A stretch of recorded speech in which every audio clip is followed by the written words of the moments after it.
ఏంటి ఇది నిజమా? మన తిరుపతి తిరుమల దేవస్థానం సంబంధించిన టెంపుల్ తిరుపతి నుంచి 115 కిలోమీటర్ల ఒంటిమిట్లో ఉందా. సో ఈ టెంపుల్ గురించి చెప్తే వీడియో చూసేయండి. హాయ్ ఎవరివన్, నేను లక్ష్మణ్ పోల్శెట్టి. యాక్చువల్ నా పేరు మీద దేవుళ్ళు ఉన్నారు కదా, రామ లక్ష్మణులు. అదేవిధంగా కడప రూట్లో ఒంటిమిట్ట దగ్గర కోదండ స్వామి టెంపుల్ అయితే ఉంది. నేనైతే లక్ష్మణ్ కాబట్టి రామరాజు చూడడానికి వచ్చా. నువ్వు ఎందుకు వచ్చావు బుజ్జిగా? సో మా బుజ్జిగడ హనుమాన్ అంట. ఎనిమిది లేట్ చేయకుండా వీడియో చూద్దాం, let's watch it. First of all అందరికీ హ్యాపీ శ్రీరామనవమి.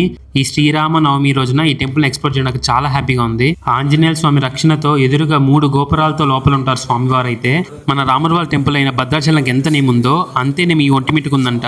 ఇంకా మేము లోపలికి వెళ్ళగానే శ్రీరామనవమి సందర్భంగా లోపలైతే హోమాలు చేస్తున్నారు. ఈ గుడిలో రాముల వారు ఇక్కడ మీకు కనబడుతున్నా కదా, ఇలా దర్శనమిస్తారు. ఈ వీడియో మీ ముందు దాకా వచ్చిందంటే అది రాముల వారి అనుగ్రహం అయిండొచ్చు.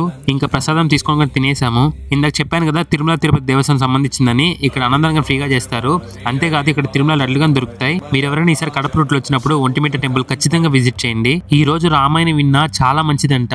అందులో ఇక్కడ రామాయణంగా చెప్తారంటే మేము ఇక్కడే ఉండి రామాయణం చూసి వచ్చాము. రామాయణం అయితే రియల్ గా భలే చూపించారు. ఇంకా హార్ట్ తీసుకొని బయలుదేరేసాము. ఎనీవే నా వీడియోస్ ఇప్పుడే ఎవరైనా కొత్తగా చూస్తుంటే నా వీడియోస్ నచ్చుంటే కొంచెం ఫాలో సపోర్ట్ చేయండి. ఓకే మరి బాయ్, జై శ్రీరామ్.